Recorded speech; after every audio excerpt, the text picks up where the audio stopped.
अस्सलाम वालेकुम, क्या हाल चाल है दोस्तों। उम्मीद है सब खैरियत होंगे। तो दोस्तों आज एक और भाई मेरे साथ बैठा हुआ है सऊदी अरब से रियाद ऑफिस से। आज मैंने एक और वीज़ा लगवाया है कनाडा का। इंडियन पासपोर्ट है, फ्रेश पासपोर्ट है, किसी मुल्क का ट्रैवल नहीं। यहाँ पे जो नेगेटिव पर्सन होंगे वो कहेंगे यार इंडियन था शायद इस वजह से लग गया। भाई इंडियन, पाकिस्तानी, अफगानी, बांग्लादेशी, ये सब एशियन सब कॉन्टिनेंट सब सेम है। इनके कंट्रीज की लाइक अमेरिका में, कनाडा में जो इनकी डिमांड है। अब मैं एक चीज़ बताता चलूँ, अगर इंडियन पासपोर्ट की बिना पर वीज़ा मिलना होता ना तो भाई को पहले ही मिल चुका होता और इसके भाई के वीज़ा रिफ्यूज़ ना होते और रिफ्यूज़ल की स्टैंप ना लगी होती पासपोर्ट के ऊपर। इन सारी चीज़ों पे मैं बात करता हूँ। सबसे पहले मैं दिखाता चलूँ, ये भाई का वीज़ा मैंने कनाडा का लगवाया, फ्रेश पासपोर्ट पे वीज़ा लगवाया, किसी एक भी मुल्क का ट्रैवल नहीं किया हुआ इस भाई ने।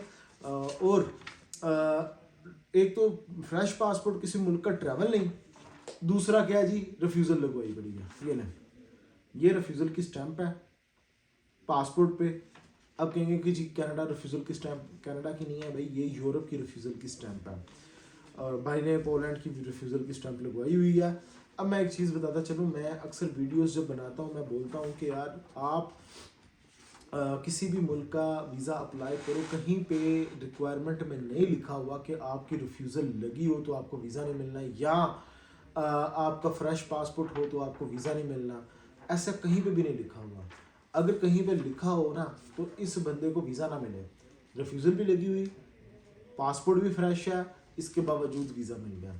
दुनिया में आसान तरीन वीज़ाज में से एक अप्लाई करने में भी कनाडा है। सिंपल, क्या ऑनलाइन फॉर्म फिल होता है, इसका पूरा प्रोसीजर भी बता देता हूँ। जो भाई कहते हैं कि जी हमने पैसे बचाने हैं, हम किसी कंसल्टेंट एजेंट को पैसे नहीं देना चाहते हैं, हम खुद ही सब कुछ करना चाहते हैं, तो उनको लिए मैं बताना चाहूँगा।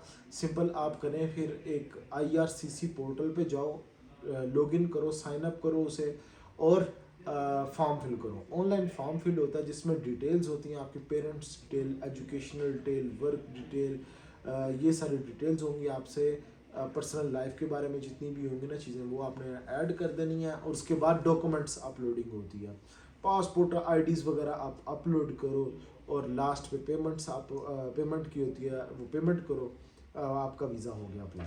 उसके बाद क्या होता है, एक पेपर आता है अम्बेसी की तरफ से, उस पर आप अपॉइंटमेंट लेते हो, अम्बेसी जाके बायोमेट्रिक फिंगरप्रिंट्स देते हो।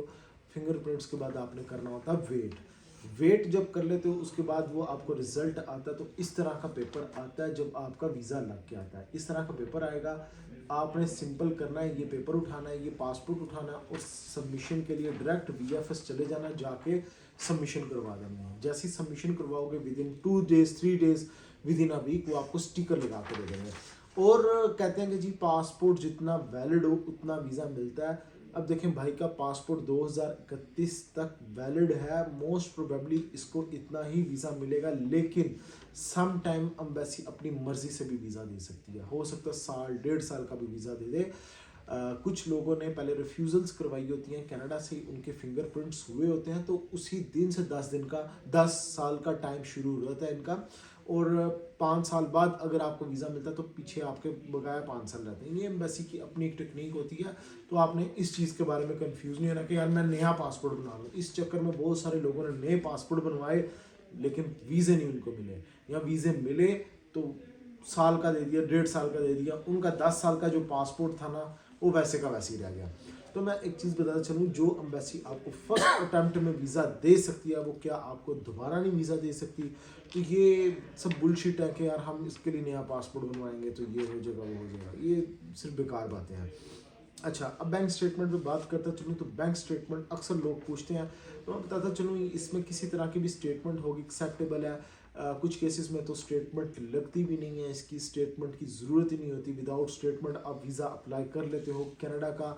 और जो स्टेटमेंट आप लगाते भी हो उसमें क्या होता है कि ये यूके नहीं है जो फिक्स डिपॉजिट देखता है, सैलरीज या फिक्स आपका आना चाहिए अकाउंट के अंदर, ये ऐसा कुछ नहीं चक्कर इसमें। कैसा भी होगा एक्सेप्टेबल है, आप वीज़ा अप्लाई करोगे वीज़ा मिल जाएगा। मल्टीपल एंट्री वीज़ा होता है, आप बार बार कनाडा आ जा सकते हो। और सबसे अच्छी बात कनाडा की ये है कि आप कनाडा में जाके अपना पासपोर्ट, अपने वीज़ा को कन्वर्ट करवा लेते हो। वर्क परमिट पे, रेजिडेंसी में, और बहुत सारी ऑप्शंस आती हैं। ये मेरा टॉपिक कन्वर्जन का नहीं है, कन्वर्जन का वहाँ किसी अलग वीडियो में मैं आपको बना के बताऊँगा कैसे कन्वर्ट हो सकता है कनाडा का वीज़ा। अगर आपके पास, मैं इसीलिए बात करता हूँ, टूरिस्ट वीज़ा सबसे बेस्ट है। टूरिस्ट वीज़ा आपके पास हो, आप सिंपल जाओ वहाँ पे अपना फाइंड करो जॉब और सिंपल अपने वीज़ा को कन्वर्ट करवाओ। मेरे पास भाई बैठे हुए, मैं कॉन्ग्रेचुलेशंस बोलूँगा भाई, कॉन्ग्रेचुलेशंस टू यू। आप मेरे पास आए, आज आपको ये वीज़ा मिला, मुझसे सर्विसेज ली, बिलीव किया मुझ पर। मुझे बताएं कि आपको बिलीव था आपका वीज़ा लगेगा? नहीं, मैं आपने मेरा इंतखाब किया, और भी कंसल्टेंट थे, आपने मुझे चूज़ किया। हाँ, मैंने बहुत बार दूसरा एजेंसी से ट्राई किया, लेकिन वो पूरा यूरोप का था।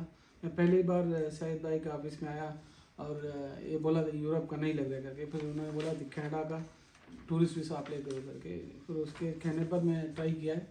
अभी आज बुलाया उसने और पेपर दिया है। मुझे एक चीज़ बताओ, मैंने आपको बोला कि आप ये नहीं ये काम करो, ऐसे नहीं ऐसे करना है, आपने मेरी बात को रखते हुए बिलीव किया, आपने कहा ठीक है समीर भाई जैसे आप कहते हो वैसे करता हूँ। क्या आपको बिलीव था कि काम हो जाएगा, जो मैं कह रहा हूँ वैसे करूँगा तो हो जाएगा?